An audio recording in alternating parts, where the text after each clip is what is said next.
Friedrich Wilhelm Nietzsche nasceu em Rocking, na Alemanha, no dia 15 de outubro de 1844.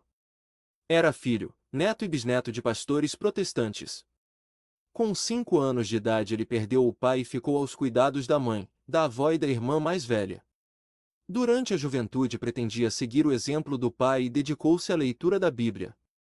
Com 10 anos entrou para o ginásio de Naumburgo, e com 14 anos recebeu uma bolsa de estudos de preparação para o clero. Destacou-se nos estudos religiosos, literatura alemã e estudos clássicos, porém começou a questionar os ensinamentos do cristianismo. Friedrich Nietzsche formou-se em 1864 e continuou seus estudos em teologia e filologia clássica, na Universidade de Bonn. Em 1865, transferiu-se para a Universidade de Leipzig, indicado pelo mestre Wilhelm Ritschl. Em 1867, Nietzsche foi convocado para o exército prussiano, quase morreu de uma queda de cavalo, e voltou para continuar seus estudos em Leipzig. Em 1869, com 25 anos, foi contratado pela Universidade da Basileia como catedrático de filologia clássica. Nessa época, compôs obras musicais à maneira de Schumann, fez amizade com Richard Wagner e conheceu a filosofia de Arthur Schopenhauer. Em 1870, com a deflagração da Guerra Franco-Prussiana, pediu licença da universidade e retornou para o exército. Nesse período, Nietzsche contraiu difteria e voltou para Basileia a fim de se restabelecer. Em 1871, Nietzsche publicou seu primeiro livro, O Nascimento da Tragédia no Espírito da Música. A segunda edição foi publicada em 1875, com um adendo sobre grelenismo e pessimismo. Na obra, Nietzsche sustenta que a tragédia grega teria surgido da fusão de dois componentes, o apolíneo, que representava a medida e a ordem, e o dionisíaco, símbolo da paixão vital e da intuição. Em 1879, com a saúde abalada, com crises constantes de cefaleia, problemas de visão e dificuldade para falar, Nietzsche foi obrigado a se aposentar. Em 1883, Nietzsche publicou Assim Falou Zaratustra, sua obra mais conhecida, de estilo bíblico e poético, entre o dos pré-socráticos e o dos profetas hebraicos, sob a máscara do lendário sábio persa.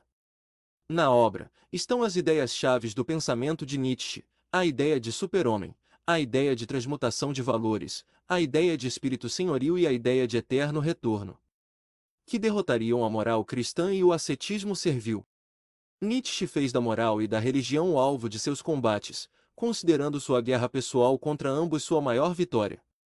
Além do bem e do mal é o centro dessa guerra, o primeiro livro entre seus escritos negativos e negadores, conforme ele mesmo declara em sua obra Et Homo, de 1888, publicado póstumamente.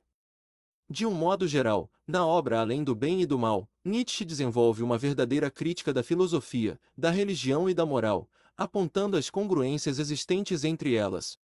Nietzsche desenvolveu alguns conceitos filosóficos que se tornaram importantes para o pensamento ocidental. Exemplo disso é a ideia de super-homem, originalmente Ubermensch.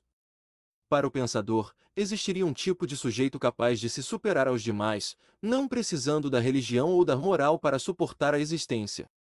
Outra ideia de Nietzsche é a do eterno retorno.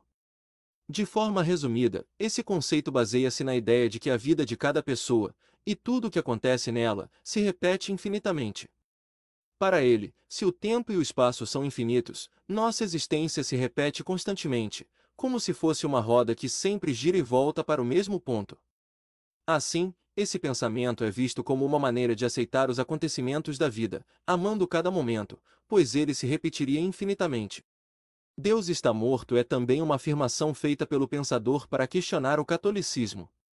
Assim, ele ataca a moral cristã enquanto defende que as pessoas deveriam ser boas sem pensar em recompensas divinas. Assim, o niilismo está bastante presente no pensamento de Nietzsche, pois ele tinha profunda descrença nos valores e na moral imposta. A fase criativa de Nietzsche foi interrompida em 3 de janeiro de 1889, quando sofreu um grave colapso nas ruas de Turim e perdeu definitivamente a razão.